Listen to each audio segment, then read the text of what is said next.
May bago itong, di ba kasali ka sa Pamilya Sagrado? Before that, ano yung mga ginawa mo?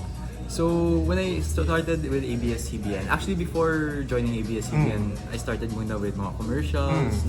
During the pandemic time, I did commercials from 2021 to 2022. Then I think I did around a total of mga 5 commercials. Then sabi ko, I want to do more. I really want to act in mga TV shows, movies. It was always a dream of mine. So when I entered ABS-CBN, syempre, no experience yet in acting because it's a different ballgame from commercials to TVC. It requires, this was mga 2022 when I first joined ABS-CBN. But when I started, syempre, raw pa yung acting ko. So I entered ABS-CBN as an influencer muna. Okay. So I started as a host, and what's nice kasi with joining, well, I'm on the Rise, and they don't just limit you if you want to try acting. You're not just limited to acting. If you want to sing, if you want to direct, if you want to, you're open to do anything. So I started off first with hosting. So I also from si Miss Daryl from Rise also. Okay. So, I started off hosting even yung si Bini, I would host their mga events before. Then, at the same time, I was also doing acting workshops. Okay. Because I told my manager talaga, si Sir Miko, I really want to do acting. So he said, sige, let's try it out. So, I first entered, my first show was He's Into Her, starring Don Bell. I entered sa season 2 as a guest role lang from the other school. So that was my first ever acting experience. Then after that was 2022. Come 2023, more guest appearances in Teen Clash, which is similar to He's Into Her, teenage show rin. Teen Clash, Iron Heart, which is action naman. In Iron Heart, I was there for a few episodes, mga 3 episodes. Isa akong kontrabida doon. I was a mass killer yung character ko doon. Then after Iron Heart, I guested rin sa Unbreak My Heart, yung first ever collab of ABS and GMA. Then after Unbreak My Heart, I also shot a short film in Hong Kong with Direk Cathy Garcia Molina. So it was for the Hong Kong Tourism Festival. And starring also si KD Estrada and Alexa Ilacan. So tatlo kami doon. Then, ano pang mga Unbreak My Heart, Iron Heart. Itong Pamilya Sagrado, paano ka napunta dito? Then here, finally, Pamilya Sagrado. We had auditions about a year ago. Exactly this time, a year ago.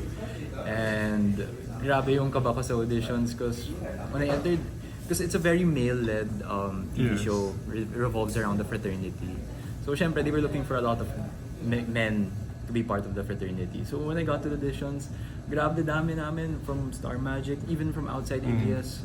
Siguro may mga 40 plus guys auditioning for the role. So grabe yung kaba ko, sabi ko, nako, ang daming mga pogi at mas talented na mga artista dito, baka di ako makuha. But then, I just went through the audition process and it went well naman. So I was surprised to receive a call from Dreamscape that I was part of Pamilya Sagrado, and I was lucky because si Sir Deo, the head of Dreamscape that time, was able to pitch it to us pa and tell us about the story.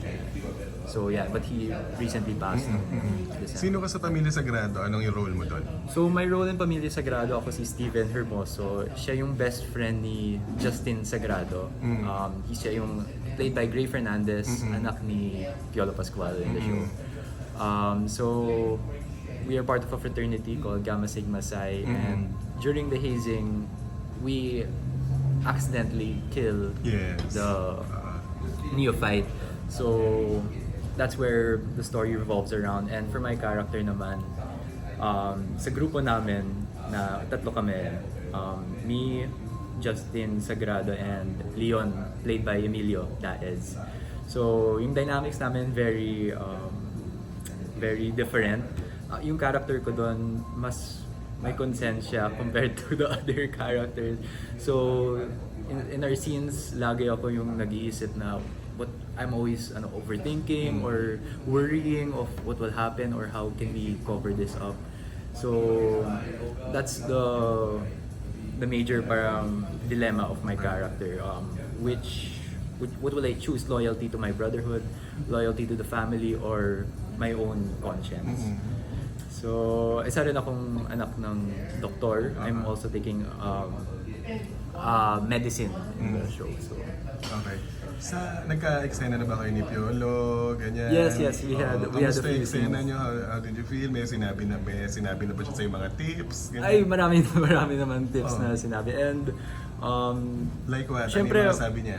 well, when we first did our scene together, syempre, you're so used to seeing him on TV. Syempre, si Piolo yan. I grew up watching Piolo. So, it was just nice to see na, wow, I can see this up close.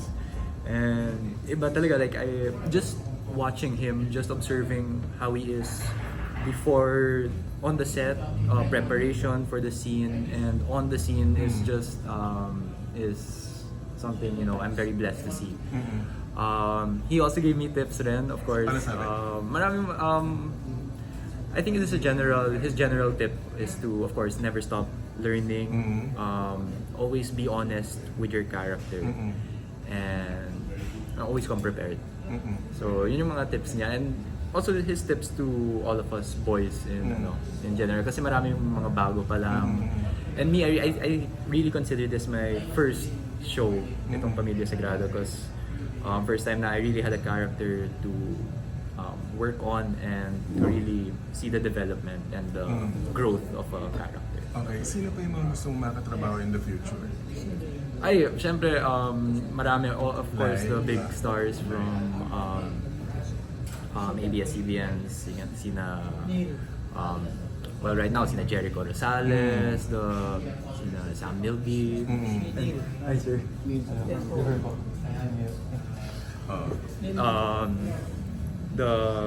Sila Jolie Santa Maria. Of course, sina Jolie na ka-work ko sa Unbreak My Heart, pero just a few scenes. And of course, Ann Curtis, all these stars na I grew up watching, it would definitely be a dream of mine. After Pamilya Sagrado, may aabangan na ba kami from you? May pelikula na ba or another serie in the works? Yes, na-announce naman ata. So I'll be starring in this new Wattpad adaptation na digital movie called For Bad Boys and Me. So they previously did one during the pandemic, but now they're gonna be doing another one. Isa ka dun sa live For Bad, action naman. isa ka dun sa For Bad Yes, Boys. isa ako. I'll be playing Charles Gonzalez. Siya yung kapatid ni Candice Gonzalez. So, Abigail from Hello po. Nice to meet you. Diba you should Okay na sila. Aside from acting, kasi meron kang height, syempre you have na itsura.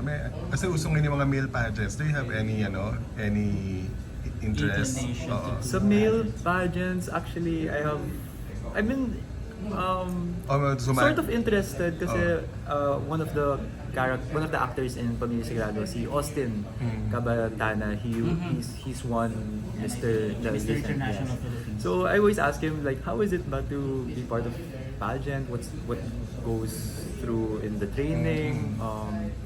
And You're interested? Interested naman, but then for now focus muna acting. Sa acting Sa muna. acting, yes. Okay.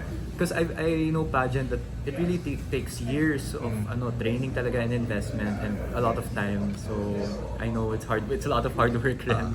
It's not that easy.